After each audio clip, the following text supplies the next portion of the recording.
po' pesante quello messo a segno nel primo pomeriggio di sabato, ma la notizia è giunta ai media solo nella serata di ieri ai danni di una famiglia di imprenditori residenti nel comune di Remanzacco.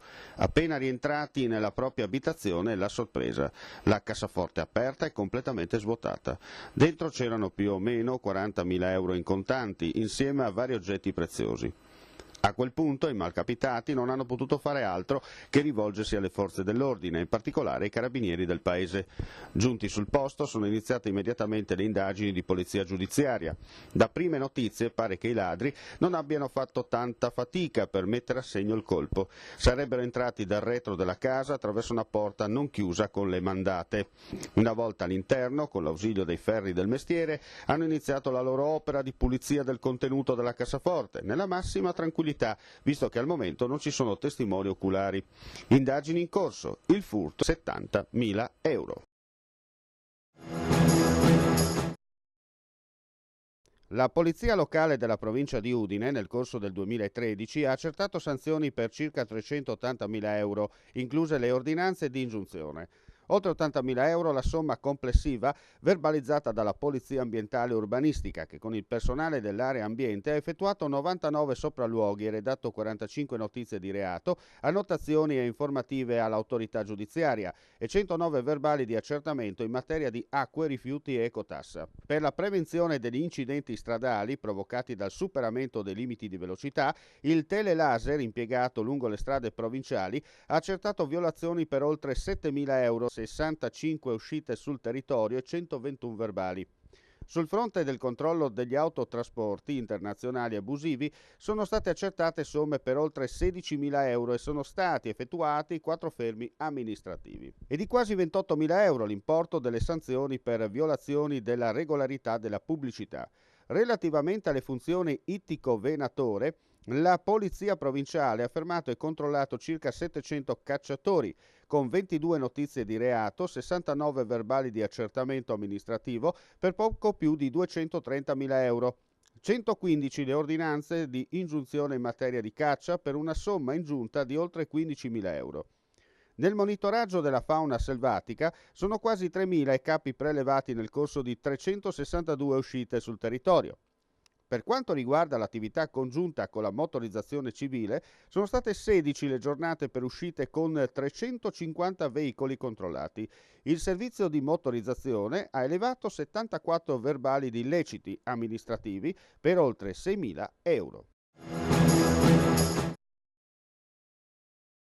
Signor Sindaco, finalmente si taglia il nastro a questa nuova struttura polifunzionale, possiamo dire. Questa struttura sarà il nuovo municipio di Fogliano Re di Puglia e finalmente ce l'abbiamo fatta spostarla. È un'opera che doveva costare 1.800.000 euro e ce l'abbiamo fatta con 1.042.000 euro, quindi abbiamo risparmiato moltissimo. E quello che abbiamo risparmiato lo abbiamo utilizzato per fare fognature, rete idrica, asfaltare strade e fare marciapiedi in diverse vie del paese.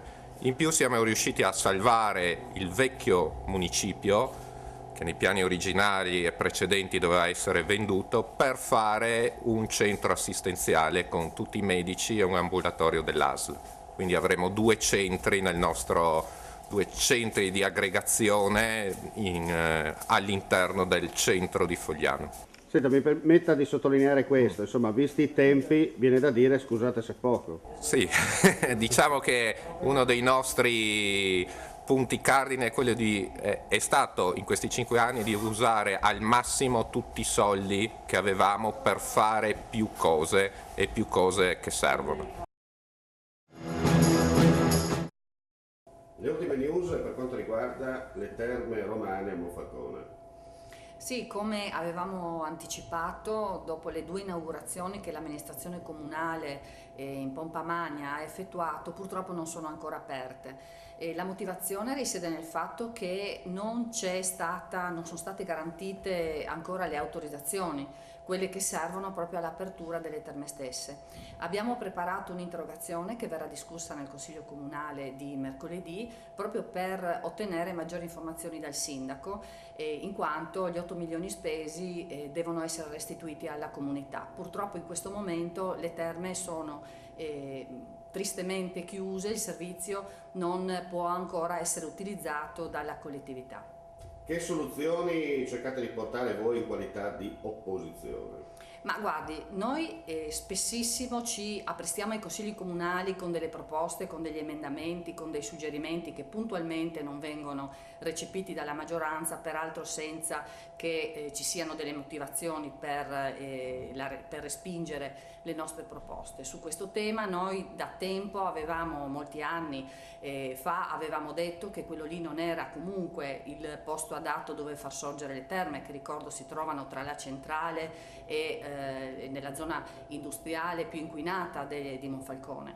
Marina Iulia avrebbe avuto decisamente la possibilità di rinascere grazie a questo percorso con le terme, ma oggi la situazione è questa. Di conseguenza noi auspichiamo che rapidamente si proceda ad ottenere tutto quello che serve, anche l'accreditamento dalla Regione, affinché il servizio possa stare in piedi economicamente e diventare un valore aggiunto per una città che è veramente in difficoltà.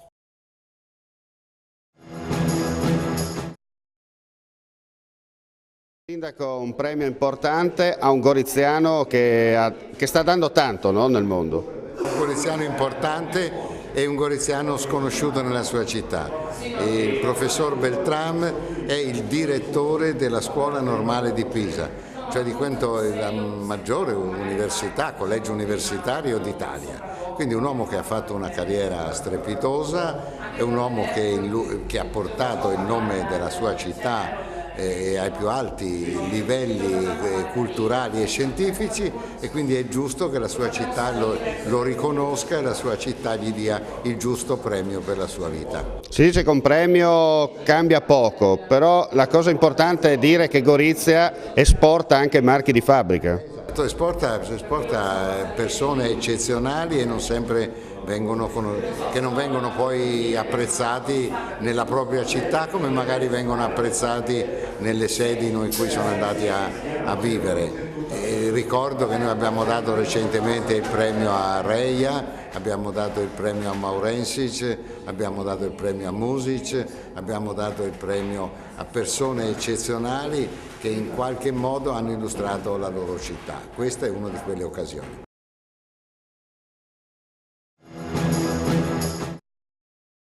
Una sorridente assessore Bellan ci racconta le ultimissime per quanto riguarda questo rush finale del Carnevale goriziano. Partiamo con domani, giovedì grasso, animiamo grazie al diretto interesse e coinvolgimento degli imprenditori Via Rastello, quindi avremo delle iniziative sia per bambini che per adulti che vanno dai vari pomeriggi fino alle sera con musica. Il fatto più folcloristico iniziamo domani pomeriggio con il matrimonio e quindi inizio del carnevale, per poi chiudere il 5 con il funerale sempre lungo Via Rastella fino a Piazza Sant'Antonio. La particolarità del Carnevale goriziano è proprio il 5, no? Il giorno delle ceneri.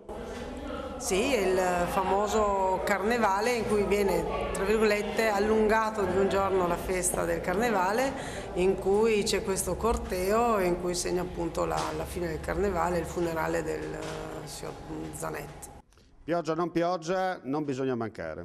Assolutamente no, i locali organizzano, ovvio con il sole tutto sarà più facile, ma altrimenti all'interno dei locali ci saranno comunque gli intrattenimenti e si adegueranno con il programma.